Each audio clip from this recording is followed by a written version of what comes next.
Actually piece की फतह हुई है पाकिस्तान की, इस लिहाज से बहुत बड़ी फतह हुई है कि पाकिस्तान से हिंदुस्तान 5 से 7 गुना बड़ा है हर लिहाज से।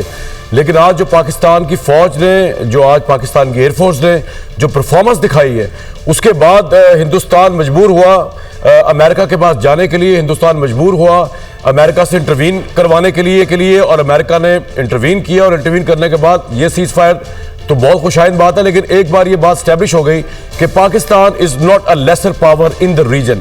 पाकिस्तान ने बड़ा अच्छा हो गया, ये ऑपरेशन एक दफ़ा हो गया, क्योंकि हिंदुस्तान बहुत अरसे से पाकिस्तान को ताने भी दे रहा था, पाकिस्तान को वो ट्रीट भी कर रहा था as a second rate power. लेकिन पाकिस्तान ने राफेल का जो इंसिडेंट हुआ, उसके बाद जिस तरह पाकिस्तान ने इनके ड्रोन्स को डील किया, उसके बाद पाकिस्तान ने आज सबसे बड़ा काम जो किया, जो इनकी सबसे बड़ी टेक्नोलॉजी थी S-400 एयर डिफेंस सिस्टम, ये वो टेक्नोलॉजी थी जिसकी वजह से इजराइल ने ईरान के सैकड़ों मिसाइल डिफ्यूज किए थे। और ये वो टेक्नोलॉजी थी जिसकी बुनियाद पर हिंदुस्तान जो था वो बहुत कॉन्फिडेंट था कि वो जो चाहे करें, वो सर्जिकल स्ट्राइक्स करें, वो भले मिसाइल लॉन्च करें पाकिस्तान पे, पाकिस्तान से रिटेलिएशन हो भी गई तो वो हिंदुस्तान में पहुंच नहीं पाएगी जिस तरह ईरान के मिसाइल नहीं पहुंच पाए थे। लेकिन वो आज पाकिस्तान के तैयारों ने जो है जिस तरह उसको जाके उड़ा दिया S-400 को, वो पाकिस्तान की सुप्रीमेसी जो है वो हिंदुस्तान के डिफेंस के ऊपर भी जो है वो बहुत एक्सेप्शनली इस्टेब्लिश हुई है। तो ये जंग जो है, जिस तरह के पिछली जंग 2019 की जो थी लंदन की वजह से याद रखी जाएगी, ये जंग जो है राफेल तैयारों की वजह से, S-400 इनका एयर डिफेंस को डिमोलिश करने के हवाले की वजह से, और जिस तरह पाकिस्तान की अफवाज ने, पाकिस्तान की मीडिया ने, ISPR ने जिस तरह इस जंग को फ्रंट में डील किया है, मैं समझता हूं कि बाय ऑल मींस एक्सेप्शनल है, एक्सेप्शनल। राइट। अच्छा कानून शाह साहब, अब इसमें इंपॉर्टेंट एक ये भी है कि इससे पहले भी 1948 की जो रेजोल्यूशन है कश्मीर की, इंडिया ही वहां पर गया था इस मामले को डिफ्यूज करवाने के लिए तब भी, और आज भी जब इंसिडेंट ये हुआ है, पिछला इंसिडेंट जो हुआ 2019 का, उसमें पाकिस्तान की वाज़ेह जीत हुई। आज वाला जो इंसिडेंट है इसमें भी पाकिस्तान की वाज़ेह जीत हुई और दोबारा इंडिया ही वहां पर गया है। तो क्या इंडिया को ये समझ लेना चाहिए कि दोबारा कोई इस तरह की जारियत या कोई इस तरह का एक्ट या एपिसोड नहीं दोहराना, क्योंकि हमें फिर बाद में भाग के इंडिया के अमेरिका के पास जाना पड़ता है। हिंदुस्तान की जो फौज है वो एग्जैक्टली जानती है अपनी कैपेबिलिटीज भी और पाकिस्तान की भी। वो मेरे ख्याल से उनके तो ज़हन में होता ही नहीं है कि वो war as the first option के तौर पे जाएं। ये सिर्फ एक शख्स जिम्मेदार है जिसने पूरी इंडिया को हॉस्टेज बनाया हुआ है। उनकी अपनी आइडियोलॉजी है। वर्ल्ड वॉर 2 एक शख्स की वजह स्टार्ट हुई थी, पूरी दुनिया को लपेट में ले लिया था। इस खित्ते के अंदर ये जंग जो भी रिसेंट हमने देखी है 2019 के अंदर जो हुआ था सर्जिकल स्ट्राइक, इसकी जिम्मेदार सिर्फ एक शख्सियत है और वो है नरेंद्र मोदी।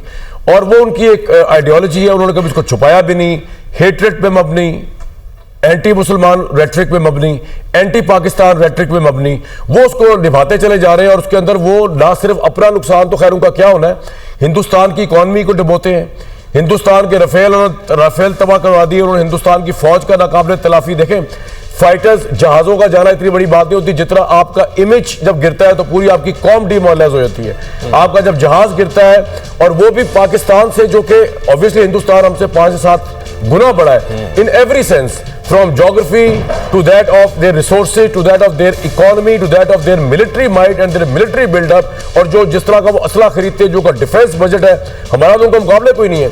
तो जब आप अपने से लेसर कंट्री से जब जंग करके हारते हैं, और वो जो लेसर कंट्री है इन दिस केस पाकिस्तान, वो आपके बराबर या आपके ऊपर मॉरली खड़ी हो जाती है, स्ट्रेटेजिकली, मिलिटरीली, तो ये जो नाकाबिल तलाफी नुकसान है, ये हिंदुस्तान की फौज को, अगर किसी ने लेगेसी को छोड़ के जा रहा है वो नरेंद्र मोदी है, जो बार बार हिंदुस्तान की एयरफोर्स को, बार बार हिंदुस्तान की फौज को, पाकिस्तान के जेट तैयारों, पाकिस्तान के स्ट्रेटेजिक प्लानिंग, पाकिस्तान की आर्म फोर्सेस के हाथों जलील करवाते हैं। राइट।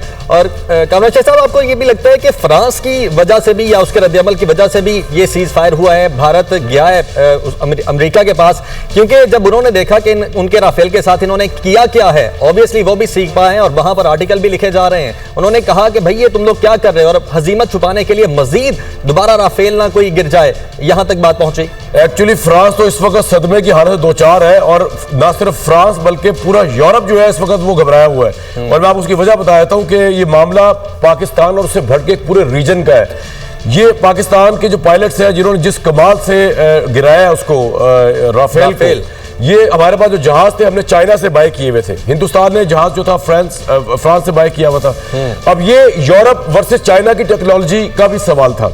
लेकिन ऑब्वियसली मैं राफेल को कोई ये नहीं कहूंगा कि वो बुरा जहाज है, वो जिन निकम्मों के हाथ में था बेसिकली, और इस तरफ पाकिस्तान के जो एयरफोर्स के फाइटर्स थे वो सुपीरियर महारत रखते थे जिन्होंने उड़ा के रख दिया। तो अब पूरे यूरोप में इस वक्त देखे ना, कल राइटर्स ने स्टोरी ब्रेक की है, बल्कि उन्होंने पूरी रिपोर्ट दी है रिसर्च की। वो रिसर्च ये कर रहे हैं कि अगर पाकिस्तान ने चाइना की टेक्नोलॉजी वाले जेट्स को लेकर फ्रांस या यूरोपियन टेक्नोलॉजी वाले राफेल को गिरा दिया, तो कल अगर यूरोप की या अमेरिका की चाइना के साथ जंग हो जाती है ताइवान या किसी भी इशू के ऊपर, तो चाइनीज टेक्नोलॉजी तो बहुत ऊपर चली जाएगी। ये इसका एक और अनदर एलिमेंट है। लेकिन कभी back to your point, Rafale का गिरना इस वक्त, वो फ्रांस का आपने सवाल उठाया, फ्रांस सदमे के अंदर है क्योंकि उनके लिए भी बहुत बड़ा सेटबैक है।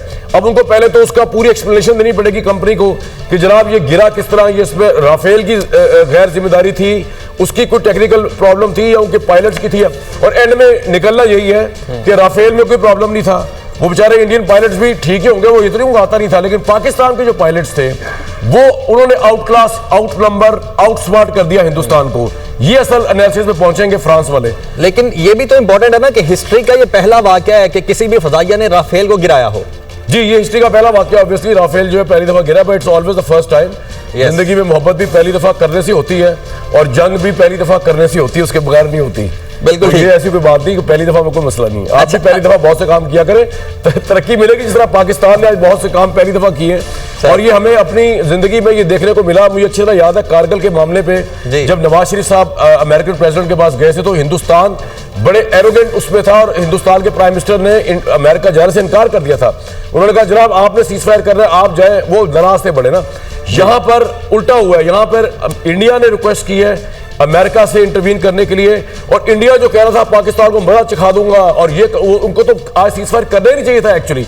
अगर हिंदुस्तान का वो नुकसान ना किया होता पाकिस्तान ने, मिसाइल मार मार के इनके जो एयर बेस उड़ाए, जो इनकी सप्लाई लाइन उड़ाई है, जो इनके त्यारे गिराए हैं, जो इनका एयर डिफेंस सिस्टम उड़ा दिया है, ये अगर पाकिस्तान ने कल रात में ना किया होता, ये सवाल ही पैदा नहीं होना था कि ट्रंप जो है वो ये कहता। बल्कि ट्रंप जो था वो तो खामोश था, क्योंकि obviously Trump is much more bigger and closer ally to India than Pakistan. क्योंकि ट्रंप तो सोचते हैं चीजों को बिजनेस पॉइंट ऑफ व्यू से, वो देखता है 1.5 अरब की इकॉनमी एक तरफ है, 24 करोड़ की एक तरफ है, उसने उस तरफ ही जाना है। तो वो खामोश था, उसने कहा चलो जी नरेंद्र मोदी शौक पूरा कर ले फैक्ट्री लगाने का पाकिस्तान को।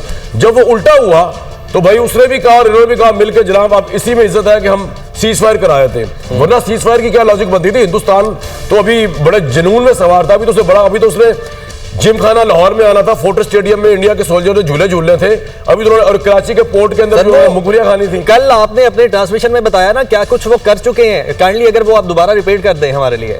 नहीं, वो तो फरमा रहे थे, अगर आप उनका मीडिया देखें, मैं हैरानगी में ये होती है कि उनका मीडिया जो है, अगर किसी मुल्क का मीडिया रिफ्लेक्ट कर रहा है उस सोसाइटी को, उस माशरे की कॉमन सेंस को, इवन एस्थेटिक्स को, इवन सेंस ऑफ ह्यूमर को, तो वो इतना पैथेटिक है कि वो बता रहे हैं कि हिंदुस्तान की फौजें पाकिस्तान लाहौर के अंदर घुस गई। मुबारक को, उधर से एक पागल कह रहा है मुबारक को जनाब, पाकिस्तान के बच्चों आज 16 मत, एक आंख खोल के रखना, पाकिस्तान का नक्शा जो लोग बना रहे रुक जाए, क्योंकि नक्शा दोबारा बनाना पड़ेगा, आज से नक्शा हम चेंज कर देंगे।